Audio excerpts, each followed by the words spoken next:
Et tout de suite, notre grand angle consacré au 19e sommet de la francophonie.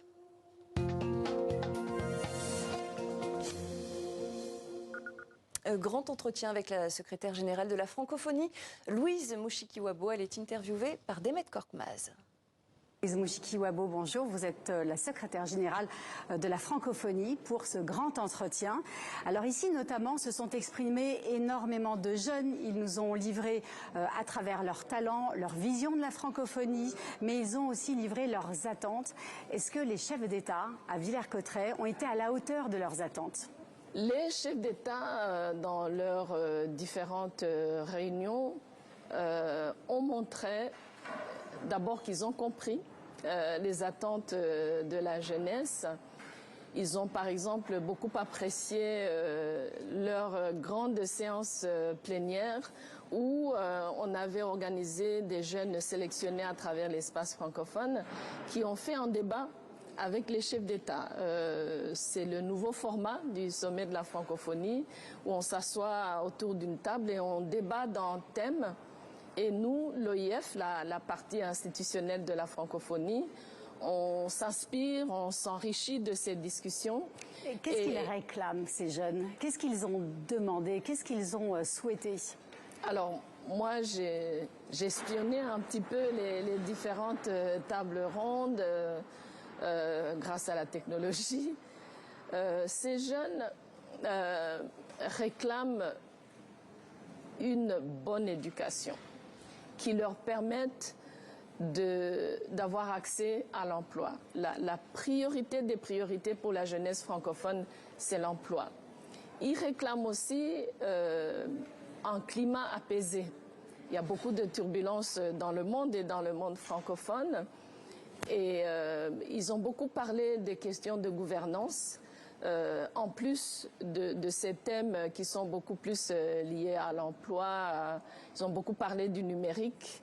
Ils ont parlé, et ça j'ai trouvé très intéressant, on va y travailler à l'OIF, que la jeunesse des pays du Sud devrait pouvoir se rencontrer avec la jeunesse des pays du Nord pour parler des opportunités et pour pouvoir se connaître mieux. Il faut préciser aujourd'hui que 60% des francophones se trouvent en Afrique et que l'âge médian en Afrique est de 19 ans. Donc ce sont eux l'avenir de la francophonie. Depuis le début de votre mandat, je le précise, depuis 2019, vous insistez beaucoup sur l'importance de l'espace économique, de l'intégration économique dans cet espace francophone. Est-ce que vous pensez que, comme pour la construction européenne par exemple, l'intégration économique peut être le ciment de cette francophonie? Absolument. À l'OIF, nous avons dans notre politique économique compris que notre rôle, on n'est pas dans notre fondation dès les origines de la francophonie, on n'est pas nécessairement une organisation à vocation économique. Mais ce qui est sûr et qui est réclamé aujourd'hui par des jeunes acteurs économiques et les États membres eux-mêmes et les gouvernements, c'est que l'OIF joue ce rôle de catalyseur, d'accompagnateur.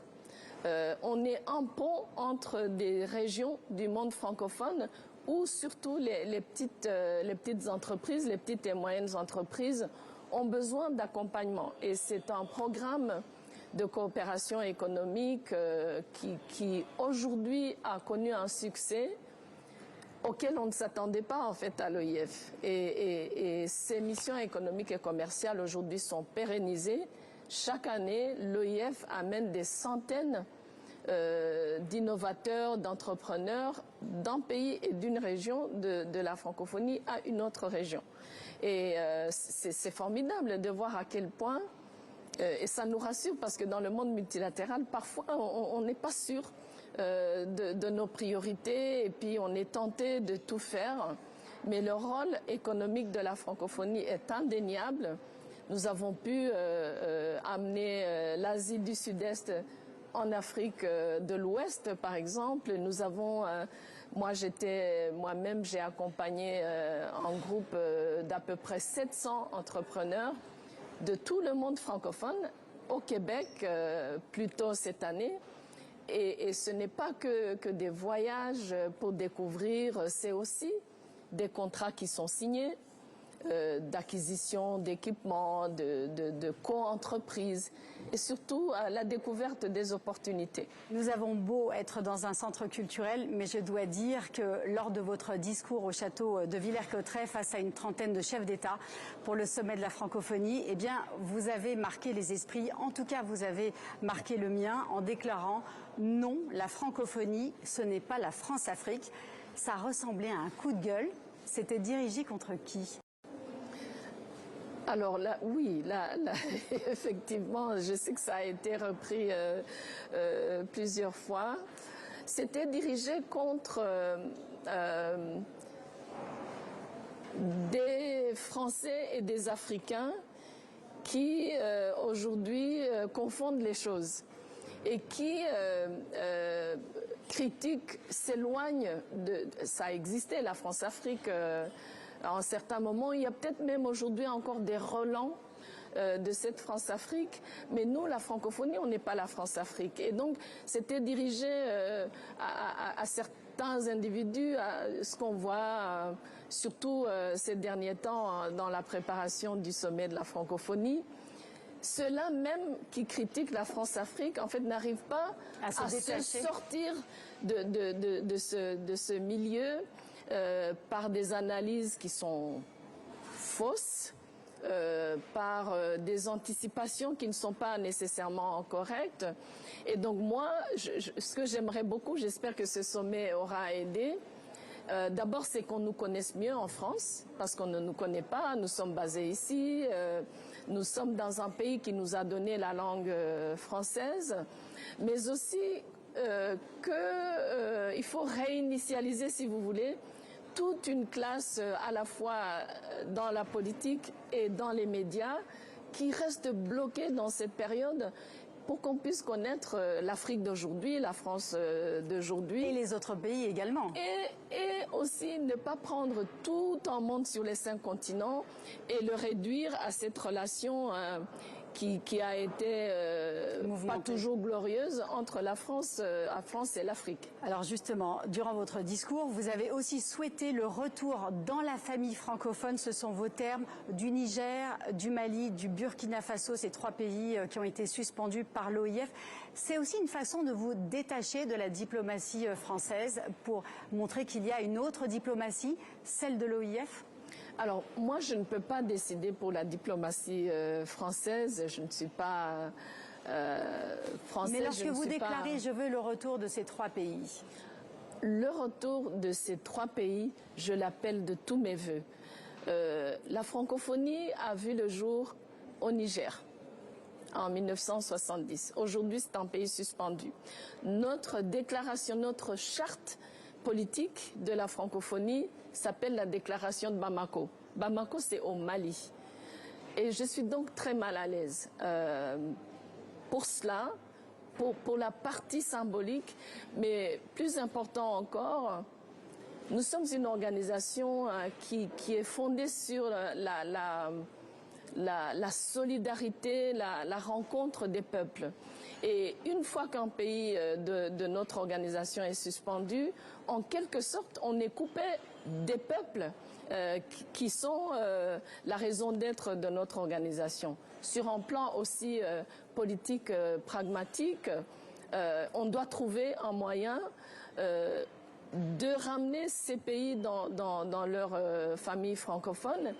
Et cela ne veut pas dire que on va aller chercher ces pays-là à tout prix. On veut dialoguer avec ces pays, on veut avoir un échange.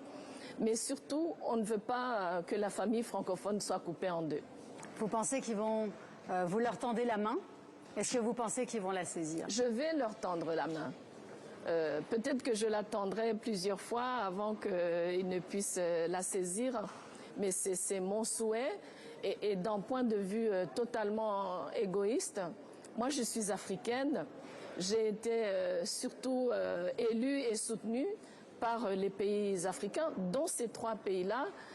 Et donc j'ai aussi ce petit côté où j'aimerais que les miens puissent revenir dans l'organisation que je dirige aujourd'hui. Alors, il y en a certains qui sont suspendus, mais il y a des nouveaux entrants aussi. Oui. Et donc, vous avez annoncé l'arrivée de 5 nouveaux membres, 2 pays, l'Angola, le Chili, 3 régions, la Polynésie française, la Sarre, un lander allemand, et la Nouvelle-Écosse. Qu'est-ce que l'Angola lusophone?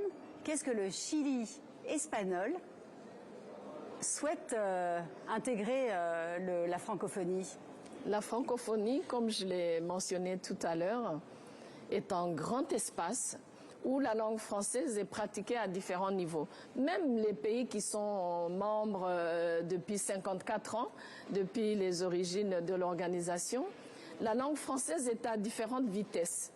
Ce que nous avons voulu, ce que moi j'ai voulu à mon arrivée à la tête de l'OIF en 2019, c'était de prendre une pause et de revoir les critères d'adhésion à notre organisation, surtout le critère linguistique.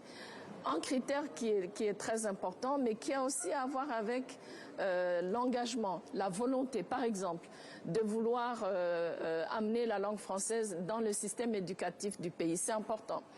Mais du côté de l'OIF aussi, un accompagnement qui n'a pas toujours été là, même pour nos États qui sont d'une manière ou d'une autre déjà sur la langue française et qui sont francophones.